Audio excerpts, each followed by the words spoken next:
Kembali lagi di Cahaya Hati Indonesia Ramadan. Masya Allah semangat ya. Masya Allah ya, mudah-mudahan di jam-jam terakhir menjelang berbuka ini banyak ilmu yang kita dapatkan.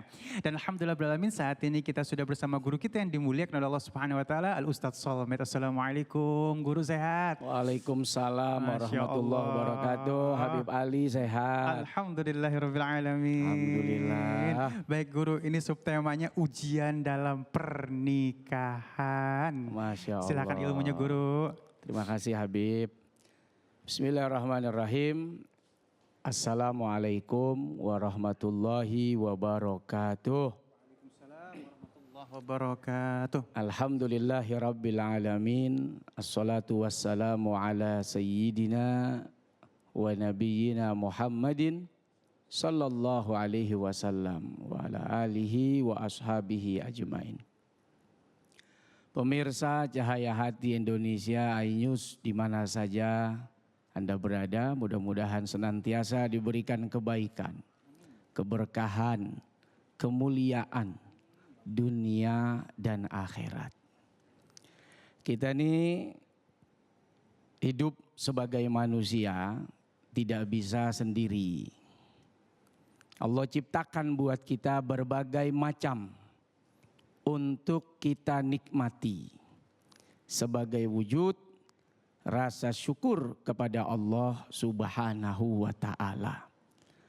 Dan hampir semua yang ada di muka bumi ini diciptakan oleh Allah berpasang-pasangan. Ada pagi, ada siang, ada sore, ada malam, ada manis, ada pahit, ada hitam, ada putih, ya, dan berbagai macam bentuk ragam yang Allah ciptakan berpasang-pasangan. Termasuk kita manusia. Allah ciptakan ada laki-laki dan juga ada perempuan. Yang itu semua agar kita bisa menyatukan visi dan misi dalam pernikahan. Allah Subhanahu wa Ta'ala berfirman dalam Al-Quran. Bismillahirrahmanirrahim. Wa min ayatihi an khalaqalakum min anfusikum azwaja litaskunu ilaiha wa ja'ala bainakum mawaddatan wa rahmah. Inna fi dzalika laayatil liqaumin yatafakkarun. Allah, kata Ki Agus Dermawan begitu tuh. Allah Subhanahu wa Ta'ala memberikan informasi. Bagi kita nih manusia-manusia yang berpikir, diberikan akal oleh Allah Subhanahu wa Ta'ala agar berpikir apa yang dipikirkan. Yang pertama, Allah punya tanda-tanda keagungan. Allah memiliki tanda-tanda kebesarannya. Di antara tanda keagungan dan kebesaran Allah, diciptakan bagi kita pasangan hidup, laki dan perempuan. Nih Allah ciptakan. Untuk apa? Litaskunu ilaiha. Supaya hati kita tenang, jiwa kita tentram, pikiran kita terang, karena kita punya istri. Orang kalau jomblo ya, belum punya bini, belum punya suami, biasanya rungsang. Tahu rungsang? Pusing.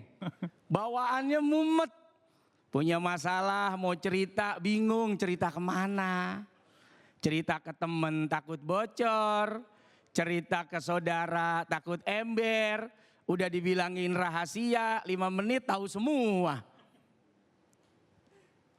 Cerita masalah paling cuman diajak nangis bersama, cerita persoalan paling manggut-manggut doang tuh temen yang dengerin. Tapi kalau sudah punya istri, ada pasangan hidup, apapun persoalan keadaan seseorang, maka kedua-duanya akan saling menguatkan, bahkan saling berusaha dan berikhtiar untuk bersama-sama menyelesaikan persoalan yang ada. Tuh nikmatnya orang menikah, berumah tangga, hatinya jadi tenang, jiwanya jadi tentram.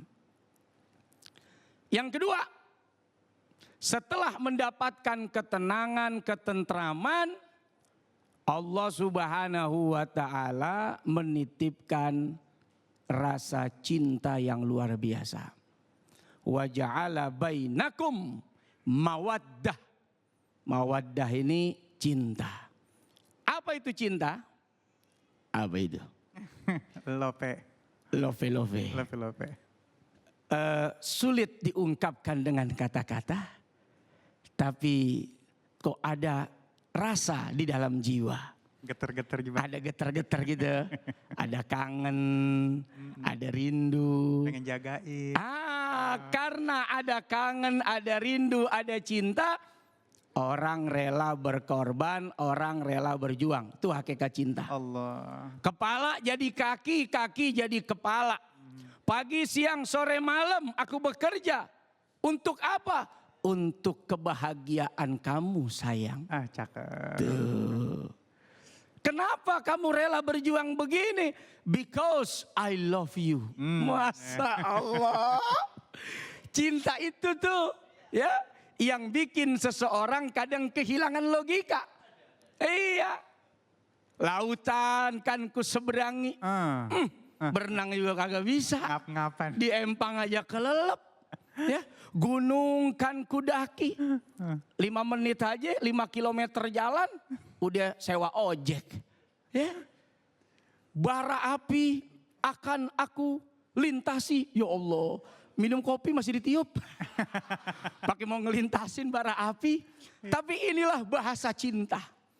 Allah titipkan rasa cinta kepada suami dan istri untuk apa? Supaya sama-sama berjuang, berkorban untuk kebahagiaan bersama. Makanya orang pacaran sama orang nikah malahan.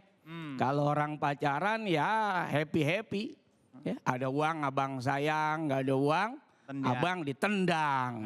Maunya senang-senang, maunya happy-happy aja. Tapi kalau orang sudah menikah, senangnya suami, senangnya istri, dukanya suami, dukanya istri. Istri yang sakit, laki yang puyeng. Bagaimana berjuang cari obat, beli obat, kadang ngutang sana, ngutang sini. Ini perkara yang harus dilewati dan ini ujian. Dan Allah sudah menitipkan modal itu sebetulnya. Apa tadi? Mawaddah. Rasa cinta yang tinggi, rasa cinta yang dalam, yang Allah titipkan di hati suami dan istri ketika dia melakukan pernikahan. Dalam rangka apa? Supaya sama-sama kuat dalam perjuangan melewati lintasan onak duri, ujian, cobaan di dalam pernikahan.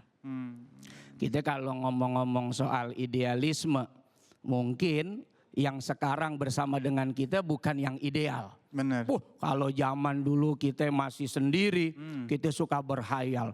Gua ntar kalau punya suami, gua mau yang begini. Kenapa dapatnya yang begitu sekarang ya? Tapi kok bertahan sampai belasan tahun? Tapi kok bertahan sampai puluhan tahun? Tapi kok bertahan sampai ajal menjemput? Jawabannya karena ada mawaddah, ada cinta yang Allah titipkan sehingga suami dan istri rela berjuang, rela berkorban untuk kebahagiaan bersama. Apalagi sekarang nih, haus ya kayak orang puasa. Dari pagi belum minum ya guru? Emang lagi puasa, Lagi Bib. puasa. Ya. Apalagi zaman sekarang ini, zaman dimana kita sedang diuji dengan wabah corona.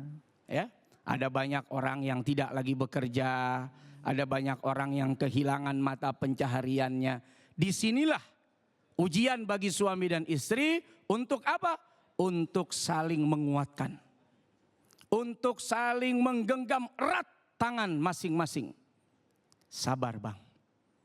Ada Allah, sabar bang. Apapun keadaan abang, aku selalu ada di samping abang. Allahu Akbar. Apapun keadaan kamu neng, aku selalu ada bersama menemani kamu. Oh, di sini kesempatan kita saling menguatkan. Nah, kenapa? Ada modal mawaddah. Selanjutnya setelah mawaddah, apalagi di modal kehidupan rumah tangga kita. Biar kita kuat nih dalam menghadapi ujian dan cobaan. Rahmah. Apa itu rahmah? Kasih sayang. Kasih sayang ini orang diberikan rasa oleh Allah, rasa yang tidak perhitungan. Nah ini rumah tangga tuh nikmatnya begitu. Suami punya duit, sayang sama istrinya. Dia pergi ke pasar, dia lihat ada jilbab bagus, biarpun gak diminta dia beliin. Suami ada rezeki, kebetulan kaya suaminya. Dia beliin mobil buat istrinya. Udah ambil tuh mobil. Ganti itu surat. Namanya nama kamu. Hadiah buat kamu. Nggak hitung-hitungan. Padahal yang laki yang capek suaminya. Ya. Yang lelah suaminya. Tapi karena sayang sama istrinya. Dia nggak hitung-hitungan tuh sama urusan duit. Tuh. Ini Allah kasih nih. Kita nih lagi kerja nih. Ya. Sebulan. Capek banget kan. Orang kerja sebulan nyari duit. Capek. Boro-boro buat orang lain. Buat diri aja kurang. Tapi kalau udah berumah tangga. Asal kamu bisa makan sayang. Asal anak-anak bisa beli pakaian. Nggak apa-apa, abang rela dah nggak ganti-ganti pakaian juga. Allah. Tuh, sayang rahmah. Sama emak kita juga begitu. Kalau dia sayang sama anak, sayang sama suami, Masya Allah. Yang tadinya tangannya manja. Nggak pernah nyentuh sabun colek. Ya, begitu udah menikah, dia rela tangannya, apa itu?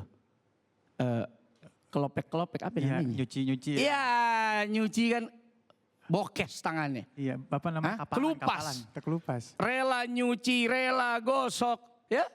Rela nyapu, rela cuci piring, rela masak. Pekerjaan yang kadang tidak dia kerjakan saat gadis. Begitu sudah menikah karena dia sayang sama suaminya. Dia relakan waktunya, dia habiskan waktunya, dia relakan dirinya untuk menyenangkan hati suaminya tanpa perhitungan.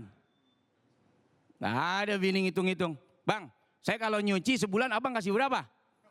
Bang, saya kalau ngepel sebulan abang kasih berapa? Lah, cuma 500.000.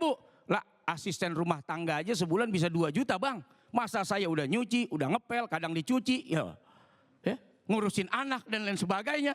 Lah masa sebulan 500.000. Nggak ada bini yang begitu, nggak ada. Nggak ada bini hitung-hitungan. Kenapa? Karena rahmah Allah titipkan. Dan ini modal seseorang untuk apa? Untuk melewati berbagai macam ujian dan cobaan di dalam kehidupan rumah tangganya. Masya Allah. Tuh. Luar biasa. Baik guru, ini maafin dipotong dikit nih guru nih. Ya. Alhamdulillahirrahmanirrahim. Ini ada kiriman dari media sosial kita, pengen nanya sama guru. Dari @popi_albanjar. Nah, pertanyaannya ya, saya sudah nikah 8 tahun tapi belum punya anak katanya. 8 tahun belum punya anak. Terkadang suka iri atau sedih kalau misalnya lihat orang lain. Nah ini gimana nih Ustadz nih, kesabaran untuk menunggu ini Ustadz?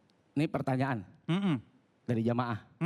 Jadi udah nikah lama tapi nggak punya anak. Iya, udah 8 belum tahun. dapat anak 8 tahun, Masya Allah. Salah satu ujian dalam rumah tangga tentu belum dikaruniakan anak keturunan. Sementara pernikahan itu salah satu tujuannya adalah memiliki anak. Tazawwajul wadudal walud fa inni mukatsirum bikumul umam yaumal qiyamah.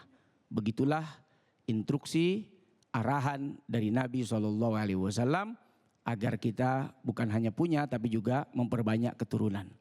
Nah, bagaimana orang-orang yang diuji oleh Allah, pernikahan begitu lama, panjang tapi belum juga diberikan keturunan? Yang pertama bersabar. Ya, sabar. Karena bukan hanya saudara, mungkin ada ribuan orang, mungkin ada ratusan ribu orang di dunia ini yang bukan cuma 8 tahun, bukan hanya 5 tahun, tapi sudah belasan tahun belum juga Allah karuniakan. Bahkan bukan hanya kita yang pernah diuji. Lama tidak memiliki keturunan.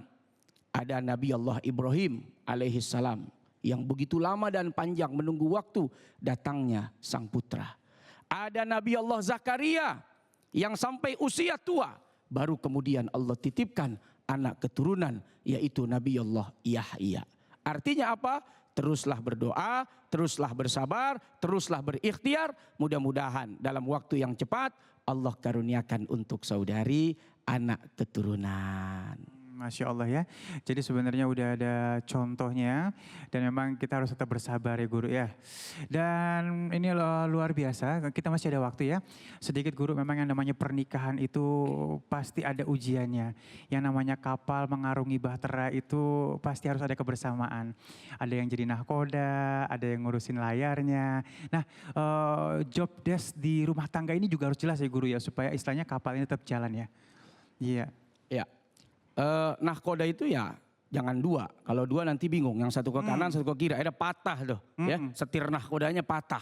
Ada pilot, ada co-pilot. Ya. Seorang pilot menjadi pemimpin, co-pilot ikut membantu mengarahkan. Ikut memberikan sumbangsih. Mungkin ada usul, saran. Itulah tugas istri dan itu tugas suami. Suami menjadi imam, istri menjadi wakilnya. Bukan berarti mentang-mentang saudara kepala rumah tangga lalu sudah tidak butuh masukan, tidak butuh musyawarah. Maka istri bisa menjadi bagian dari orang yang memberikan informasi, saran, usul, bahkan kritik agar bisa dipertimbangkan dalam mengambil keputusan. Nah, memang kadang-kadang di akhir zaman ini, waduh waktunya habis, sayang banget ya. Waktunya habis, tambahin dong. Tambahin dong. Kita ngopi aja sering nambah. Ya baik, Masya Allah, terima kasih Ustaz Solmed ilmunya ya, tambah barokah buat kita semuanya. Jamaahku yang dimuliakan oleh Allah Subhanahu Wa Taala, Masya Allah, nanti kita akan bertemu Al Habib Ali Hasan Al Bahar dengan subtema kita, hikmah di balik ujian yang engkau tidak tahu. Tetap bersama kami di Cahaya Hati Indonesia Ramadan.